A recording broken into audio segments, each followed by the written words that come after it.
dengerin. Terus tiba-tiba sahabat dari luar masjid datang bilang, ya Rasulullah, apakah malam ini malam Lailatul Qadar? Kata Nabi, bukan. Emang kenapa? Itu di langit banyak banget bintang-bintang, gak seperti biasanya. Kata Nabi, itu bukan bintang, tapi itu cahaya malaikat yang turun ingin mendengar bacaan Abu Musa al-Asy'ari. Saking kerennya bacaan Abu Musa, sampai malaikat aja turun. Ada lagi sahabat yang baca Quran, ketika dia baca Quran, awan itu berkumpul di atasnya. Nama sahabat itu Usaid bin Hudayr. Usaid bin Hudayr, salah satu di antara awalun dari golongan Ansor. Dia lagi di kebun korma gitu, tilawah. Bismillahirrahmanirrahim. Langsung awan datang satu persatu. Alhamdulillahi rabbil alamin. Ar-Rahmanir-Rahim. Maliki yaumiddin. Pas melihat awan ke atas, wah, kayaknya mau hujan nih, mendung. Lari. Mau pulang ke rumah, ternyata dikejar sama awannya. Awan kejar, lari, kejar lagi. Sampai akhirnya Abu Musa menemui Rasulullah, dan ternyata awan itu pengen dengar single show-nya, performnya Usaid bin Hudayr. Sehingga orang yang suaranya bagus, Nabi mendoakan atau mengatakan, laqad utita mismaran min mazamiri ali Daud. Engkau mendapatkan anugerah seruling Daud. Dulu saya di Mesir itu pernah ikut audisi. Nanti bisa nanya ke Ustaz. Namanya Mizmar Az-Zahabi. Jadi ada audisi tilawah Al-Quran dengan judul Mizmar Az-Zahabi, seruling emas. Itu anak-anak Mesir pada ikut lomba audisi, terus saya juga ikut, beberapa teman-teman Indonesia ikut. Terus kita kayak ngantri gitu ya, pengen registrasi, ikut audisi, terus kayak cerita-cerita tentang masa lalu, orang tua saya cuma tukang becak, apa segala macam, baper-baperan, biar jurinya ngasih golden ticket gitu ya. Alhamdulillah dari beberapa ratus partisipan, saya masuk bersama teman saya, 2 orang Indonesia, 10 besar, kontrak di channel Fajar TV Mesir, 2 episode. Ini kalau bahasa Arabnya Mizmar Ali Daud, seruling keluarga Daud. Nabi Daud itu seperti suara seruling, dan beliau punya 70 macam suara. Setiap kali Nabi Daud perform, pertama, 2, beda banget, kayak bukan orang yang sama. 60 lagu, berapa album tuh?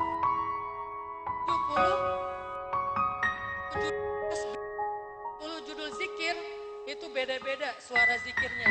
Pertama zikir misalnya kalau dengan kita ya, Subhanallah dengan irama A, Alhamdulillah irama B, Allahu Akbar irama C, sampai 70 judul zikir, suara beliau berbeda-beda. Sehingga ikan aja yang tadi lagi berenang, gak jadi berenang, nungguin dan nonton konser Daud alaihissalam. Ini kelebihan Daud. Makanya Allah bilang, faddalna ba'dahum ala ba'. Kami berikan kelebihan sebagian mereka atas sebagian yang lain. Nanti Daud punya anak, Allah kasih kelebihan beda lagi. Anaknya kelebihannya apa? Allah berikan kepada anaknya kekuasaan yang luar biasa, sampai bisa menguasai 2 alam. Kayaknya di sepanjang sejarah manusia, cuma sekali-kalinya itu Allah membuka tabir antara alam manusia dengan alam jin. Sehingga di zaman Nabi Sulaiman, jin itu hidup berdampingan dengan manusia. Sebagai apa? Sebagai budak. Dulu orang tuh kalau pengen buat bangunan, pengen bikin rumah, itu tukang-tukangnya tuh jin loh. Jin, kerjain. Tuh, aduk pasir, jin yang aduk pasir. Jin yang bikin tembok, jin yang bikin fondasi. Manusia cuma arsitek doang, jadi agak-agak keren waktu itu. Jin profesinya macam-macam, ada jin bangunan, ada jin yang kerjanya mencari-cari mutiara, terumbu karang di laut, namanya jin free diver. Jadi ada jin profesinya sebagai freediver, ada jin yang pro surfer, ada jin yang BMX, ada jin yang skateboarder, ada jin yang anak free soccer gitu-gitulah.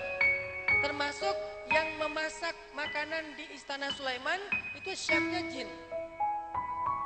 Jadi ada kayak lomba audisi chef gitu di TV zaman itu pesertanya jin. Kebayang jin kalau masak cepet banget kan? Saya pengen misalnya nih, saya pengen bakmi Jowo. Baru ngomong udah jadi. Kan enak Gak nunggu lama-lama nih mana bakmi udah saya lapar gak dihidang-hidangin. Langsung jadi. Gak usah bikin bakmi. Bawa singgasana Balkis aja dari Yaman ke Palestina. Cuman sekejap mata. Saking hebatnya teknologi pada masa itu. Ini Sulaiman. Allah kasih kekuasaan antara jin dan manusia. Nanti ada lagi nabi yang Allah berikan kelebihannya apa? Kelebihannya dia itu bisa membaca sesuatu yang belum terjadi. Namanya khidir. Kalau bahasa Arabnya khadar. Orang Indonesia nyebutnya khidir. Dan semua nabi-nabi ini teman-teman, semua kelebihan para nabi Allah berikan kepada satu nabi terakhir, Muhammad sallallahu alaihi wasallam. Jadi Nabi Muhammad itu punya mukjizat, semua para nabi ada pada diri Nabi Muhammad. Mukjizat apa aja beliau punya. Kalau Nabi Musa misalnya, mukjizat yang paling besarnya apa? Membelah laut. Ya. Nabi Muhammad membelah bulan. Lebih ngeri kan? Ini membelah laut merah. Kalau Nabi Muhammad membelah satu satelit atau satu benda luar angkasa yang kita kenal dengan bulan, itu lebih dahsyat. Nabi Sulaiman terbang dengan angin, Nabi Muhammad Isra Mi'raj ke langit. Nabi Musa badannya six pack, Nabi Muhammad kata para sahabat perut Nabi itu seperti batu yang disusun, six pack. Yang lain mengatakan Muhammad itu perutnya seperti kertas yang dilipat, benar-benar six pack. Gak ada cerita Nabi itu zero pack atau one pack, gak ada. Six pack dan badan Nabi itu keren. Alis Nabi itu bertaut. Jadi dari lahir tuh udah didesain kayak gitu alisnya. Kalau zaman sekarang kan alisnya dibentuk dikerok terus ditato. Udah gitu nggak simetris sehingga jalannya agak-agak gini gitu. Agak-agak miring. Ini alis Nabi dari sejak lahir udah didesain sama Allah. Dan Nabi itu by the way teman-teman, kalau Nabi Musa juga petarung, Nabi Muhammad juga seorang petarung. Ada adegan suatu hari Nabi Muhammad SAW lagi menggembala ternaknya Khadijah bersama seorang juara Ultimate Fight MMA Mekah. Namanya Abu Rukanah. Abu Rukanah. Istilah Abu Rukanah itu bukan nama aslinya. Rukanah itu artinya kuat. Jadi Abu Rukanah itu yang badannya itu gagah, kuat, otot, besi. Akhirnya Nabi Muhammad lagi kayak duduk gitu nungguin ternak-ternak lagi ngerumput. Nabi Muhammad bilang kepada Abu Rukanah, Abu Rukanah tarung yuk, kata Nabi Muhammad. Abu Rukanah selama ini adalah juara bertahan yang di rumahnya tuh medali udah banyak banget. Gak pernah terkalahkan, menang KO terus tuh. Sedangkan Rasulullah belum pernah tarung di atas ring. Jadi gak ketahuan kalau Nabi itu jago tarung. Makanya pas Nabi bilang, Abu Rukanah tarung yuk. Abu Rukanah bilang, janganlah Muhammad, aku kasihan nanti kalau kamu terjadi apa-apa gitu. Ngeremehin Nabi. Kata Nabi, enggak, kita taruhan. Kalau siapa yang menang, dia dapat 1 ekor kambing. Jadi kalau saya menang, kamu kasih kambing kamu ke saya. Sebaliknya kalau kamu menang, saya kasih kambing saya ke kamu. Ditawarin kayak gitu, Abu Rukanah semangat. Oh ya udah, ayo. Karena dia pede bakalan menang nih. Lawan Muhammad. Lawan Umar aja dia menang, apalagi lawan Muhammad. Ya udah, ayo. Lawan saya nih. Tapi Muhammad, kalau ada terjadi apa-apa jangan salahin saya ya. Tenang, kata Nabi. Mereka tarung, berdiri, begitu mulai tarung, Nabi pegang Abu Rukanah, dibanting, dikunci sama Nabi. Ternyata Nabi itu jago gulat. Dikunci sama Nabi, Abu Rukanah langsung nyerah. Muhammad, saya nyerah.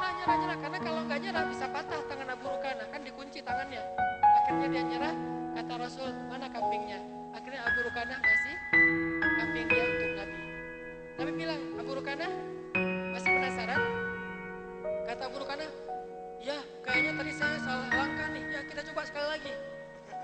Cobalah yang kedua kalinya. Diulangi lagi, dikunci lagi sama Nabi. Akhirnya Abu Rukana menyerah untuk kedua kalinya. Dikasih lagi satu kambing. Kata Rasulullah, Abu Rukana masih mau coba yang ketiga. Kata Abu Rukana, ya udah yang terakhir. Penasaran saya kok bisa kalah 2 kali. Nyoba, yang ketiga kalah lagi sehingga akhirnya Abu Rukana menyerahkan 3 kambingnya untuk Rasulullah SAW. Duduk mereka, Abu Rukana masih sakit-sakit gitu ya, kayak keseleo gitu. Duduk, Abu Rukana ngelamun aja, diem aja sepanjang hari. Kata Nabi, ya Abu Rukana, malham, kamu kenapa Abu Rukana, kok sedih aja gitu. Kata Abu Rukana, saya lagi bingung. Bingung kenapa? Gimana ya saya menjelaskan ke ayah saya tentang 3 ekor kambing yang hilang? Emang kenapa? Kenapa nggak bilang aja diambil Muhammad karena kalah tarung? Wah nggak boleh dong. Masa ayah saya tahu kalau anaknya yang juara Ultimate Fight kalah sama Muhammad? Di mana muka saya wahai Muhammad? Kalau saya bilang dimakan serigala saya bohong. Kalau saya bilang kalah sama kamu itu lebih memalukan lagi. Ya udah kata Nabi, supaya kamu tidak malu kepada ayahmu, saya balikin kambing-kambing kamu untuk kamu. Dibalikin sama Nabi. Kemudian Abu Rukana mengatakan, ya Muhammad, akhlakmu itu indah sekali. Asyhadu an la ilaha illallah wa annaka rasulullah. Masuk Islam Abu Rukana. Jadi kalau Nabi Musa nyolek orang jatuh, meninggal, Nabi Muhammad bisa lebih dari itu. Kalau Sulaiman menguasai jin dan manusia, sebetulnya Nabi Muhammad itu bisa banget loh menguasai jin, cuman gak mau pamer. Karena suatu hari di Madinah, Nabi Muhammad lagi sholat tahajud di masjid. Tiba-tiba ada jin yang baru lulus kuliah. Ini jin newbie gitu kan, anak baru gitu. Pengen